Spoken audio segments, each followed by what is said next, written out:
নমস্কার। প্রাণারামের মাধ্যমে সম্প্রচারিত ভারত কথার গ্রন্থি মোচনের 569তম পর্বে আপনাদের সবাইকে জানাই সাদর সম্ভাষণ। মহামতি অনন্তলালের পরম আশীর্বাদে আমরা প্রতিদিন শুনে চলেছি ভারত কথা।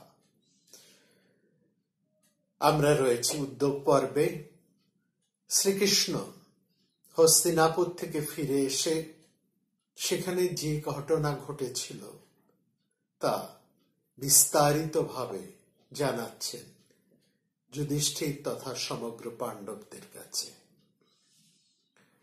এখানে সবিশেষভাবে এই কথাটাই আমাদের বলার যে দুর্যোধনের মত তো সম্পূর্ণভাবেই জেনেছেন পাণ্ডবেরা, বিশেষ করে যুধিষ্ঠির, এবং যুধিষ্ঠিরের এটাও বুঝেছেন যে দুর্যোধন যুদ্ধ ছাড়া কোনোভাবেই তাদের রাজ্যের অংশ দেবেন না, অতএব যুদ্ধ অবশ্যম্ভাবী। তিনি তবু শুনতে চাইছেন সেখানে উপস্থিত যে সমস্ত প্রাজ্ঞ পুরুষেরা ছিলেন, বৃদ্ধ কুরু মানুষেরা ছিলেন, কুরুবর্গেরা, তারা কি অভিমত, তাদের অভিমত কি, তারা কি বলেছেন সেটাই বিস্তারিতভাবে শুনতে চাইছেন যুধিষ্ঠির। সে কথাই বিশেষ করে ভীষ্ম, দ্রোণ, বিদুর, গান্ধারী তারা দুর্যোধনের কথার উত্তরে বা দুর্যোধনকে তারা যা বলেছিলেন বিস্তারিতভাবে সে কথাই শোনাচ্ছেন কৃষ্ণ। আর এই কথাগুলো যে আমরা শুনছি বিস্তারিতভাবে, তার একটা বড় উদ্দেশ্য এই যে প্রত্যেক কথার মধ্যে প্রত্যেক বিচক্ষণ মানুষ, ভীষ্ম, দ্রোণ, বিদুর, গান্ধারী, এরা যে ধরনের কথা বলছে এই কথার মধ্যে যে যুক্তি আছে, এবং শুধু যুক্তি নয়, আগামী ভারত যুদ্ধ যে হচ্ছে তার কারণ আরো বিস্তারিতভাবে কিন্তু আমরা এদের কথার মধ্যে দিয়ে জানতে পারব। এবং এখানে এমন কিছু গুরুত্বপূর্ণ কথা উঠে আসছে যা কুরু পাণ্ডবদের এই জ্ঞাতি অধিকার, রাজ্যের অধিকারের প্রশ্নও কিন্তু, আইনসম্মত প্রশ্নের কথাও কিন্তু এখানে সবিশেষভাবে উঠে আসছে। যেমন পাণ্ডবদের অধিকার, ঠিক তেমনি ভাবে লক্ষ্য করবেন এখানে উঠে আসছে এমন কিছু কুরুবৃদ্ধদের কথা, তাদের অবস্থান, তাদের ক্ষমতা, সবকিছুই সেখানে উঠে আসছে, এবং কি কারণে তারা সেখানে আছেন, কিভাবে আছেন, কোন মর্যাদা এবং কোন অধিকারে তারা রয়েছেন, এইসবও কিন্তু আমরা এখানে খুব পরিষ্কারভাবে জানতে পারব, যা ভীষণ গুরুত্বপূর্ণ। ভীষ্মের কথাকে সমর্থন করেই দ্রোণাচার্য বললেন, এবং দ্রোণাচার্যকে মহাভারত যে সমস্ত বিশেষণে বিশেষায়িত করেছেন তার মধ্যে যেমন তিনি বিশাল যোদ্ধা, দক্ষ অস্ত্রবীর, অস্ত্র শিক্ষা আচার্য, তিনি একজন দক্ষ গুরু, এবং সেই সঙ্গে মহাভারত এই আরেকটা পরিচয় দ্রোণাচার্যের রেখেছেন যে তিনি অসাধারণ বক্তা, তিনি একজন বাগ্মী।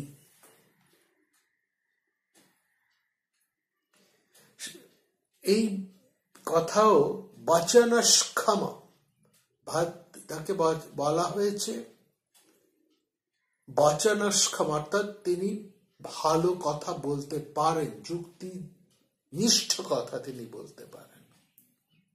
বাগ্মী হচ্ছে তিনি যার কথার মধ্যে অসাধারণ যুক্তি নৈপুণ্য থাকে, তাকেই বলা হয় বচনক্ষমা। এখানে পরিষ্কার করে মহাভারত বলছে, ভীষ্মেক্ত তত দ্রোণ দুর্যোধনম ভাষত মধ্যে নৃপাণং ভদ্রং তে বচনং বচনক্ষমা। সমস্ত নৃপতিদের মধ্যে, সজ্জনদের মধ্যে বাগ্মী দ্রোণ ভীষ্মের কথা হয়ে যাওয়ার পর দুর্যোধনকে উদ্দেশ্য করে বলছেন তিনি যে প্রতীপনন্দন শান্তনু যেমন তার বংশের মঙ্গলের জন্য তৎপর ছিলেন, তার পুত্র সে একই রকম ভাবে এই বংশের হিত ভাবনায় নিয়োজিত। এই কথাটা বুঝতে হবে। শান্তনু যেমন তার বংশ যাতে লোপ না পায়, শান্তনুর চিন্তা তার একটি পুত্র ভীষ্ম, এবং ভীষ্ম অসাধারণ বীর এবং যুদ্ধ নিপুণ, তিনি বড় বড় যুদ্ধ করে চলেছেন। এবং ঠিক সেইখানেই ভয় হচ্ছে শান্তনুর, যে এত ভীষণ যুদ্ধ করে একের পর এক রাজ্য অধিকার করে তিনি হস্তিনাপুরের পরিসরকে যেভাবে বাড়িয়ে চলেছেন, হঠাৎ তার যদি কিছু ঘটে, এতটাই যুদ্ধপ্রিয়, এতটাই ক্ষমতাধর, যুদ্ধ নিপুণ, কিন্তু বলা তো যায় না, হঠাৎ যদি তার কিছু হয়ে যায় তাহলে এই বংশের কি হবে? এই বংশের মঙ্গলের কথা, বংশ রক্ষার কথা শান্তনুর মাথায় এসেছে, এবং তার মনে হয়েছে যে এক পুত্র সত্যি পুত্র নয়।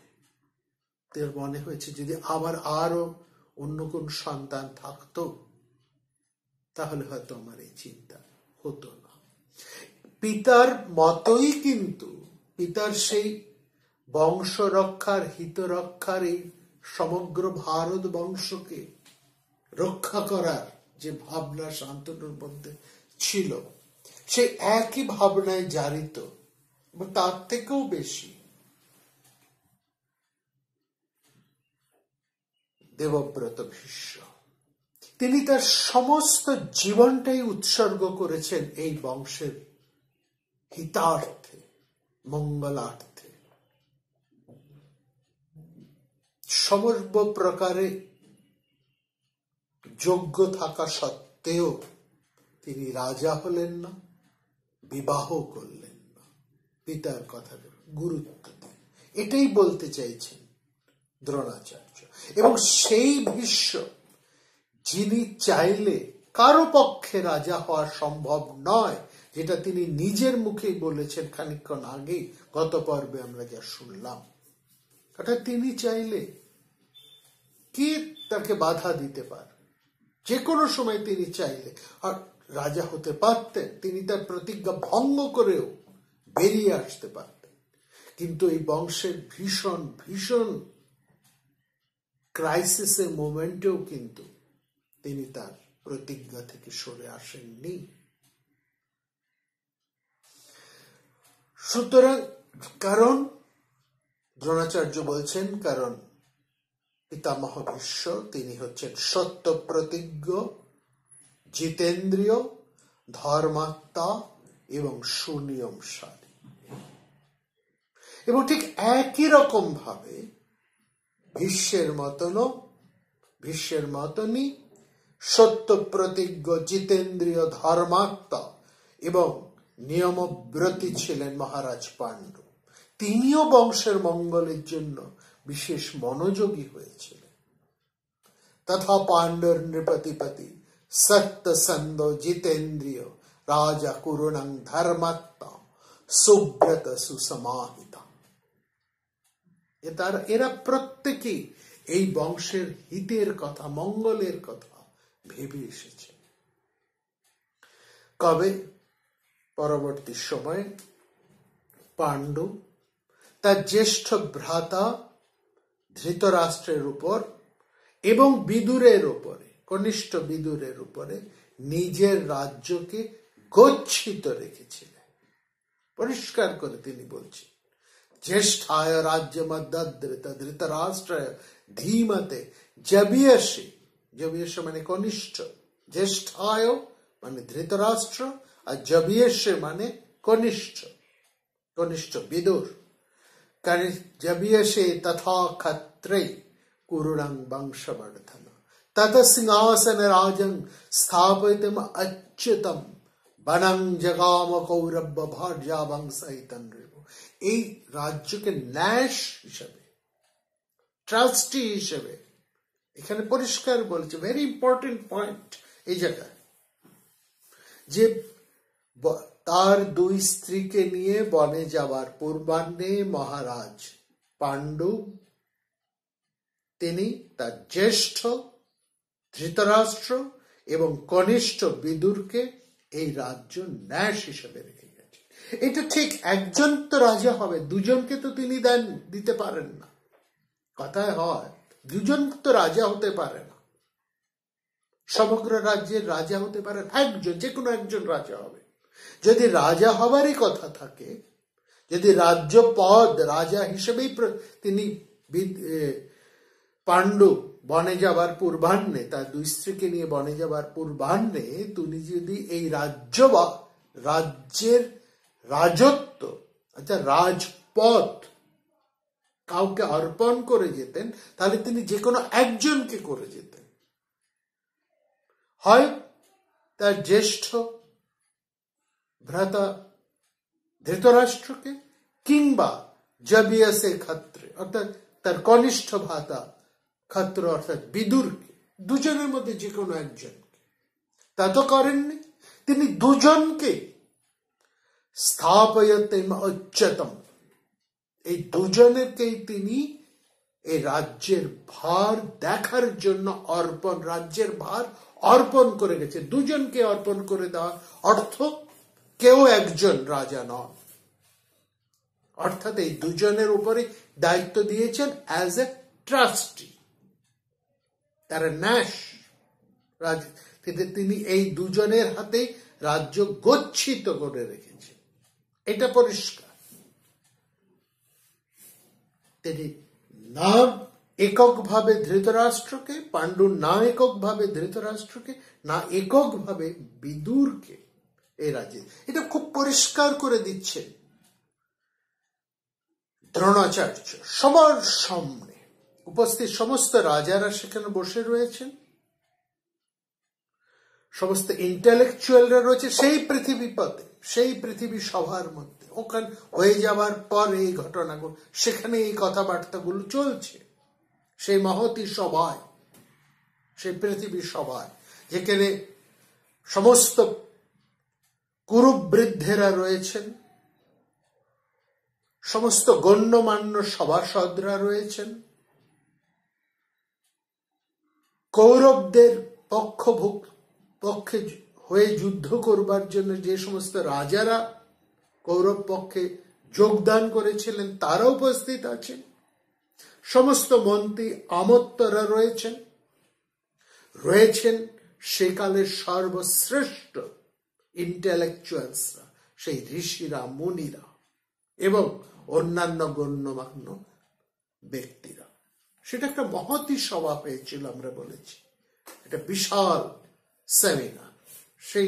সেই সভা উপস্থিত হওয়ার জন্য তখনকার সমস্ত গণ্যমান্য শিক্ষিত ইন্টেলেকচুয়ালসরা, গুণী মানুষেরা সেখানে উপস্থিত হয়েছে। তাদের সবার সামনে তিনি একেবারে খোলাখুলি ভাবে এই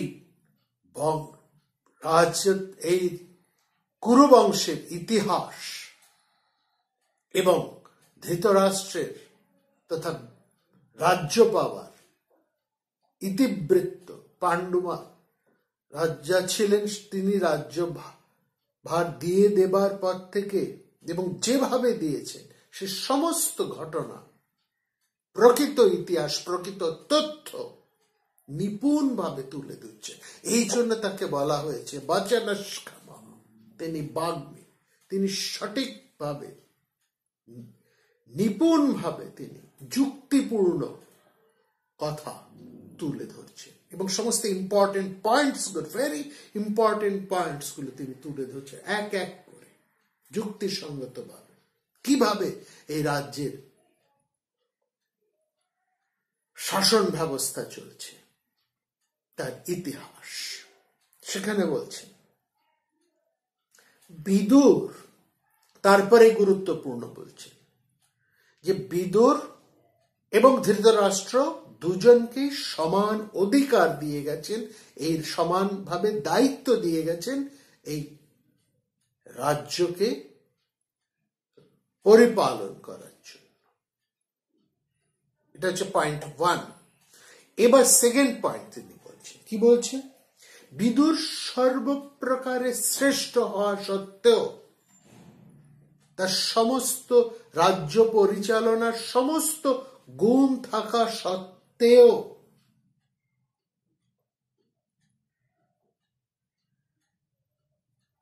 তিনি যেহেতু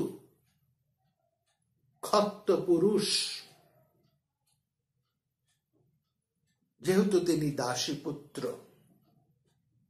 সেই হেতু তিনি ধৃতরাষ্ট্রকে অগ্রবর্তী করে, তাকে প্রধান করে মন্ত্রণার কাজ সবই চালাচ্ছেন বিদুর।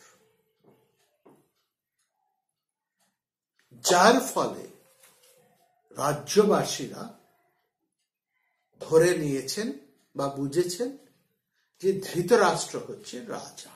আসলে কিন্তু ধৃতরাষ্ট্র রাজা নন, কোনোভাবেই তিনি রাজা নন। ধৃতরাষ্ট্র রাজা নন, বিদুরও রাজা নন। এদের দুজনের উপরই রাজ্যভার অর্পিত হয়েছে। কিন্তু বিদুর যেহেতু ক্ষত্র, দাসীপুত্র, সেই জন্য তিনি তার জ্যেষ্ঠ ধৃতরাষ্ট্রকে অগ্রবর্তী করে তিনি পেছন থেকে মন্ত্রণাদাতা হিসেবে এই রাজ্য পরিচালনা আরম্ভ করলেন, সামনে রাখলেন ধৃতরাষ্ট্র।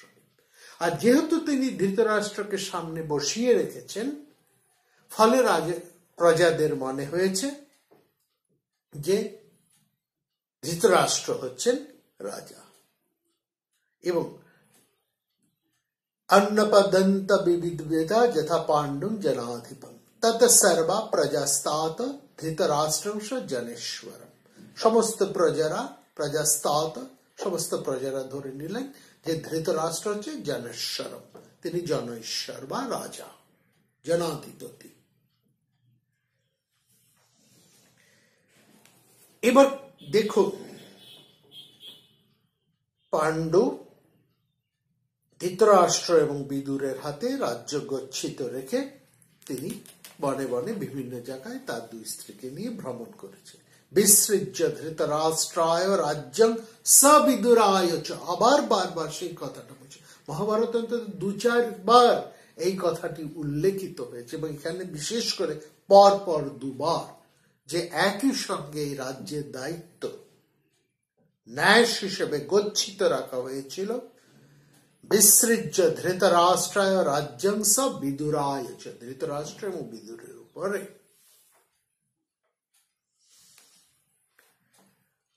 এবং সেখানে বিদুর কি দেখতেন? সরাসরি সত্য প্রতিজ্ঞ বিদুর কোষ সংগবানীন দান ভৃতরাঞ্চ বক্ষণে।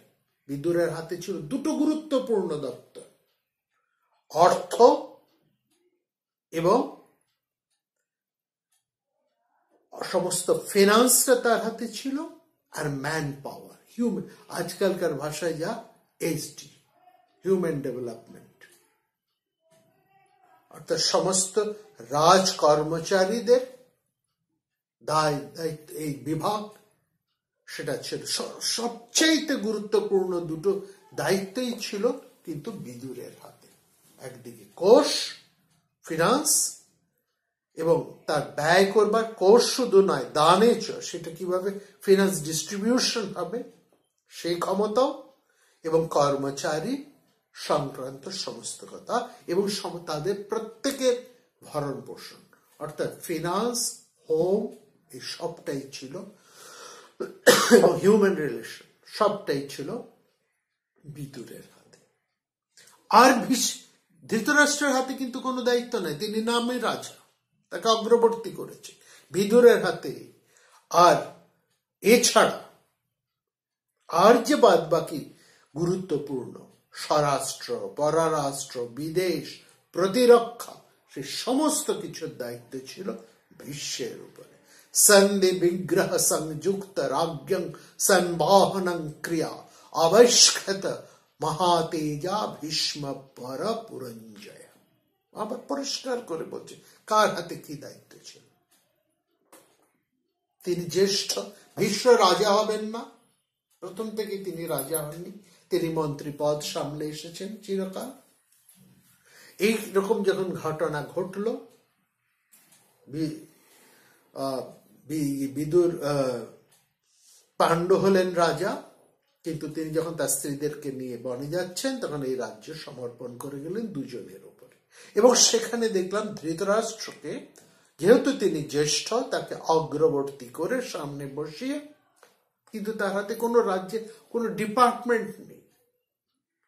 সমস্ত গুরুত্বপূর্ণ ডিপার্টমেন্ট গুলো রয়েছে বিদুর এবং ভীষ্মের হাতে। অর্থাৎ রাজ্যের যা কিছু ভালো, সমৃদ্ধি, দেখাশোনা, যা পরিচালনা, সবটাই কিন্তু করেছেন বিদুর এবং ভীষ্ম। বলেই বলছেন সেই বংশে জন্মগ্রহণ করে, বলছে ধৃতরাষ্ট্র সিংহাসনে বসে তিনি রাজকার্য পরিচালনা করছেন, আর মহাত্মা বিদুর সবসময় তাকে সাহায্য করে গেছেন বুদ্ধি পরামর্শ দিয়ে। অন্য সমান সততং বিদুরেণ মহাত্মনা, তাকে সবসময় মহামন্ত্রীর কাজ করে। বলছে সেই রকম একটা কুলে জন্মগ্রহণ করে, এরকম একটা বংশে জন্মগ্রহণ করে তুমি কেন দু বংশের মধ্যে, জ্ঞাতিদের মধ্যে ভেদ সৃষ্টি করার চেষ্টা করছো? বরং তুমি ভাইরা তোমরা একসাথে থেকে এই পৃথিবীকে ভোগ করো, তোমরা একসঙ্গে থাকলে তো এ আরো সমৃদ্ধ হবে। বলেই ভীষ্ম বলছেন, দেখো আমি কিন্তু কোনো ভয়ে কিংবা কোনো স্বার্থের জন্য এই সমস্ত কথা বলছি না। দ্রোণ পরিষ্কার করে দুর্যোধনকে বলছে, দেখ মনে রেখো, আমি কোনো ভয়ে বা নিজের কোনো স্বার্থের জন্য আমি এই সমস্ত কথা বলছি না। কারণ আমি যা বৃত্তি পাই, যে বৃত্তি আমি ভোগ করি, তা ভীষ্ম প্রদত্ত, ভীষ্মই আমাকে সেই বৃত্তি দেন, তোমার দেওয়া নয়। তোমার দেওয়া বা তোমার পিতার দেওয়া কোন বৃত্তি বা অর্থ আমি ভোগ করি না। যে অর্থ আমি পাচ্ছি তা বরং ভীষ্মের দেওয়া। ব্রহ্মহং ন কার্পণ্যর্থ হেতো কথঞ্চন ভীষ্মেন দত্তমিচ্ছামি ন তয়া রাজসত্তম। তোমাদের দেওয়া কোন অর্থ কিন্তু বা কোন বৃত্তি কিন্তু আমি ভোগ করি না। সুতরাং কোন ভয় বা কোন স্বার্থ থেকে আমি এই কথা বলছি না। আর তোমাদের কাছ থেকে আমি জীবিকা নির্বাহের জন্য কোনো কিছু আশাও করি না। যেদিকে ভীষ্ম থাকবে, দ্রোণ সেই দিকেই থাকবে। অতএব ভীষ্ম যা বললেন তুমি তাই করো। তুমি পাণ্ডবদেরকে অর্ধেক রাজ্য দান করো। আমি তোমাদেরকে এবং পাণ্ডবদেরকে সমানভাবে শিক্ষা দিয়েছি। অর্থাৎ তোমাদের দুজনের মধ্যে আমি কোনো ডিসক্রিমিনেশন করিনি কখনো। না পাণ্ডব বা কৌরবদের মধ্যে আমি কোনো ডিসক্রিমিনেশন করিনি। তোমাদের মধ্যে যেমন গুণ, সেই অনুসারে তোমরা শিক্ষিত হয়ে উঠেছ, উপযুক্ত হয়ে উঠেছ। শুধু এই কথাই নয়, দ্রোণাচার্য আরো বললেন, আমার কাছে অশ্বত্থামা যেমন অর্জুনও তেমন। এই প্রশ্ন উঠতেই পারে যে দ্রোণর একটা বিশেষ পক্ষপাত যেন ছিল অর্জুনের প্রতি। সেই জায়গাটাকেই তুলে ধরে দ্রোণ এবার বলছে, আমার কাছে অশ্বত্থামা যেমন অর্জুনও তেমন। সুতরাং বেশি কথা বলে কি লাভ হবে? যেদিকে ধর্ম থাকবে সেই দিকেই জয় হবে। বহুনাং কিং প্রলাপেন যতো ধর্মস্ততো জয়। এই যে যত ধর্মস্তত জয়, এই কথাটা কেবল গীতাতে উচ্চারিত হয়নি, বহুবার মহাভারতে উচ্চারিত হয়েছে। এই প্রসঙ্গে একটা কথা একটু বলি, একটু অপ্রাসঙ্গিক শোনালেও মহামতি অনন্তলালের আদেশে আমরা একটা কাজ করেছিলাম, তিনি আমাদেরকে সে কাজে নিযুক্ত করেছিলেন তার আদেশে। সেটা হলো, এরকম কথা বলা হয় যে গীতা মহাভারতের মধ্যে প্রক্ষিপ্ত, এরকম আমাদের পাশ্চাত্য পণ্ডিতেরা এরকম কথা বলে থাকেন, এবং তার ধুয়ো ধরে এখানকার অনেক পণ্ডিতেরা এই ধরনের কথা কখনো বেশ সময় বলেছে। ঠাকুরমশাইয়ের আশীর্বাদে আমরা এটা প্রমাণ করতে সম্মত হয়েছিলাম, সক্ষম হয়েছিলাম প্রমাণ করতে যে সম্পূর্ণ মহাভারত থেকে, মহাভারতের ভীষ্ম পর্ব থেকে যদি গীতাকে সম্পূর্ণভাবে বাদ দিয়ে দেওয়া যায়, বাদ দিয়ে দেওয়া যদি যায়, তাহলে সমগ্র মহাভারত পর্যালোচনা করে সমগ্র মহাভারত থেকে আমরা আবার গীতাকে প্রতিষ্ঠিত করতে পারব। কারণ গীতার প্রত্যেকটা শব্দ, তার শব্দাংশ, শ্লোক, শ্লোকার্ধ সারা মহাভারতের মধ্যে ছড়িয়ে রয়েছে। সেখান থেকে আমরা আবার পুনরায় সেই ভগবদ গীতাকে বিনির্মাণ করতে পারব, এটা আমরা দেখি সম্ভব হয়েছিল তার আদেশ। এখানেও ঠিক সেটাই দেখুন, এই যে গীতার কথাগুলো যদি ভালো করে লক্ষ্য করি, মহাভারতের মধ্যে আমরা বারবার উচ্চারণ করেছি। সেখানে ভীষ্ম এখানে বলছেন, দ্রোণাচার্য সেই একই কথা বলছেন, বহুনং কিং প্রলাপেন, বেশি কথা বলে কি লাভ, যেখানে ধর্ম সেখানে জয় হবে। অর্থাৎ তিনি বলতে চাইছেন তোমাকে বেশি গুরুত্ব দেবার কোনো প্রয়োজন নেই, যা সঠিক, যা ন্যায়সঙ্গত, সেখানেই জয় হবে। তুমি স্থির হও, ন্যায়ের পথে ফিরে এসো, ধর্ম আচরণ করো। এরপরে দেখলাম ভীষ্মের কথা শেষ হবার পর বিদুর কথা বলতে উঠলেন। বিদুরের ব্যাপারে কি বললেন সেই কথা আমরা শুনবো আগামী কর্মে। আমরা আগেও বলেছি, এখনো বলছি, এদের প্রত্যেকের কথার মধ্যে এমন গুরুত্বপূর্ণ সংবাদগুলো রয়েছে, তথ্যগুলো রয়েছে, যা আমাদের জানা খুব প্রয়োজন, যা আগামী ভারত যুদ্ধের কারণকে বিশ্লেষণ করতে আমাদের সুবিধে হবে। ভালো থাকবেন সবাই, কখনোই নির্ভারত হয়ে থাকবেন।